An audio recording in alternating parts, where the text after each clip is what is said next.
Starting in August of 1967, John starts getting into a bit more trouble. John invited the 15-year-old son of one of his fellow JC members over. He's like, come on over to the house. We'll hang out. I have a pool table. So John invites Donald over, gives him some alcohol, lets him watch porn, and then casually John's like, you have to have sex with a man before you can start having sex with women. Did you know that? And this 15-year-old didn't know any better. So he thinks that that is indeed a thing. I mean, he's trusting this older man. Poor thing. But he ends up going along with it. Sadly, Donald was not John's only victim at this time. John had assaulted a number of other teens. He tricked a couple of them into believing he needed them to participate in what he called homosexual experiments for scientific research. And in exchange, he was going to give them a payment of $50. Which wasn't bad. Well, I mean, it is bad. It is bad. But like in today's money, that would be equivalent to $400. So that's like a lot of money for the scientific research. And when you're a teenager, it's just scummy. Scummy scientific research. He works at KFC. What kind of science are they doing there? So while Donald was not the only one, he was the only one who spoke up. So after this happens, Donald goes to his dad, tells his dad what happened, and for obvious reasons, his father was livid. So immediately, he told the cops what had happened, and John was arrested and charged with oral sodomy. Now, John denied, because it came out like publicly. So he was like, he's just denying, right? Because he needs to maintain this good image. Deny. He was claiming publicly that Donald's father was doing this for like political reasons. And to prove his innocence, John was like, I demand I be given a polygraph test. Like, I'll prove to you guys that I'm not lying. So they take him up on his offer. They're like, okay, let's do the polygraph test. And John's like, shit, like, oh, fuck. So they go along with it. They hook John up to give him the polygraph test, right? And they ask him, like, hey, did you have sex with this boy? And John says, no, I did not. But the lie detector test determined that was a lie. He failed. And because of his actions, John was indicted on the sodomy charges on May 10th, 1968, as he should be. So obviously, John is not very happy. He's not very pleased with Donald going around making these wild accusations that he did something that he definitely did, but he didn't want him to say it, So John is like, I need to stop Donald from testifying, and then everything will get dropped. So on August 30th, John decides to hire one of his employees to approach Donald and rough him up a little bit in order to convince him not to testify. In other words, scare him or beat him up so he wouldn't testify. Now, Donald was approached by these aggressors, and luckily he was able to escape. So at first, the employee denied. He's like, I didn't do anything with me.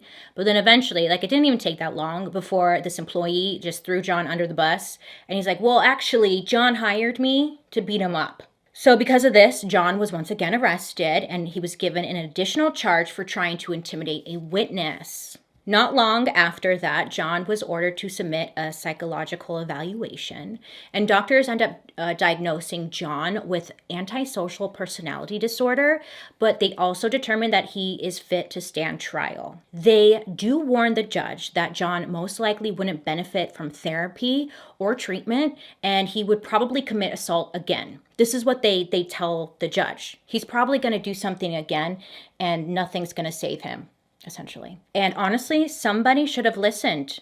Somebody should have maybe listened to him. But they didn't. Of course they didn't. Why would they do their job? We don't know. During his trial, which was on November 7th, 1968, John pleaded guilty to the charge of sodomy against Donald, but claimed that Donald had actually propositioned him, not the other way around. No one believed his story, and he ended up being convicted on December 3rd, and he was sentenced to 10 years in prison. I wish I could tell you that was the end. The end, you know? Of course not. So I guess you could say things are pretty bad for John. And then they go from bad to worse because that same day, Marilyn petitioned for a divorce with sole custody of their 2 children. And the judge had granted her the divorce. And John never saw her or his 2 kids again, ever again. So I think most of us would consider going to prison, getting divorced, and like losing custody of your kids would probably be rock bottom, right? You'd think, oh, it's over, baby. But not for Johnny Boy over here. He was making the most of his life in prison. As much as we hate him, everybody said this man had drive, ambition, charm, okay? And because of this little trifecta of a personality or whatever, it really didn't take John long before he was given the position of head cook in the prison, and he found a way to increase the daily pay for the inmates who worked in the mess hall. He like represented the people. He also joined the JC chapter of inmates, and he actually increased their membership by adding or bringing in 600 people in a little over a year. Yeah, so this guy, I mean, he just makes moves. He makes moves. And then on top of all of that, he found ways to improve the conditions at the prison. So he, one thing that he did was he got them to install a mini golf course in the rec yard, right? He was good with his words or something. It's a shame John was such a shithead. Like, he seemed like he could really make things happen for whatever community he was living in. That's a damn shame, you know? After serving 18 months of his 10-year sentence, John was granted parole. And he was only given a 1-year probation period. 18 months. Ugh. All because of his great behavior. Model prison inmate. Isn't that just terrifying? I just feel like they probably shouldn't have done that. But they did. Choices were once again made. John swore up and down that he was a new man. He changed. He was never going back to that old John. Changed man. Great, right? Great. We're rooting for you. You're changed. Do good things. He moved back to Chicago, and he got a job as a cook in a restaurant. But as we all know, tigers can't change their stripes. It didn't take him that long. It was less than a year. John was like, I'm bored. And he was up to his old tricks. Stupid man. So again, under a year later, once again, John was charged with sexually assaulting a teenage boy on at least 2 more occasions. In both cases, the charges ended up being dropped, and John was free to go. I don't know. It's like, I don't know. Now, this is where it gets confusing because the Iowa Parole Board, they didn't learn about any of this, his arrests and stuff, until 8 months later after John's parole had already ended. So a month later, John's previous criminal convictions were sealed, allowing him a fresh start once again. You're probably wondering, why? Why, Bailey? Why? I don't get it. I don't freaking know. I don't make these stupid-ass laws. Don't you think they should be held accountable for what happens next because they let his ass go? They had numerous chances to arrest him and hold him and... Okay, so... Great. John's like, yay, it works out for me every time. That's what I imagine he's saying. He's out of prison, and he's like, okay, now I need help moving into a home, right? So he asked his mom for some help buying a house in Cook County, Chicago. And they move in together. So they're, roommates. And he starts a part-time construction business, and he's working on construction contracts in the evening while working as a cook during the day. And eventually his construction business expands into interior design and remodeling. I know, and because of this, it allows him to quit being a cook and run his business full time. And let me tell you, his business was thriving. He was quite the interior designer. Kind of surprised that Ed Gein was an interior designer.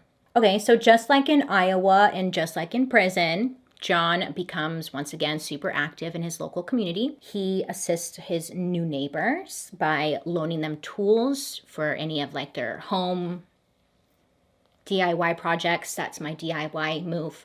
He also even offers to plow the snow for his neighbors for free. They're like, wow, John, we love this guy. And then during the summer, it was said that John held like the most epic backyard barbecues. Okay. Sometimes the guest list to his party were as long as like 400 people.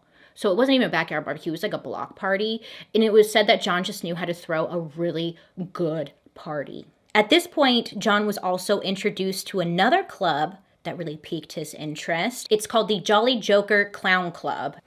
And they would volunteer at parades, fundraising events, children's hospitals, and people would dress up as clowns and go and make people happy by being a clown, you know? So John gets into this, and he creates 2 different clown characters for his events that he attends. One of the clown characters was named Pogo the Clown, and the other was Patches the Clown. Now, John would say that Pogo the Clown, he was more fun. He was more fun. He was like, yeah. And then Patches was a little bit more serious. He was like a serious clown. It just depended on his mood, who he wanted to be that day. Years later, during a conversation with detectives when John was under surveillance, he actually talked about his volunteer work as a clown, and then like casually says, clowns can get away with murder. I mean, if that's not foreshadowing, I don't know what is.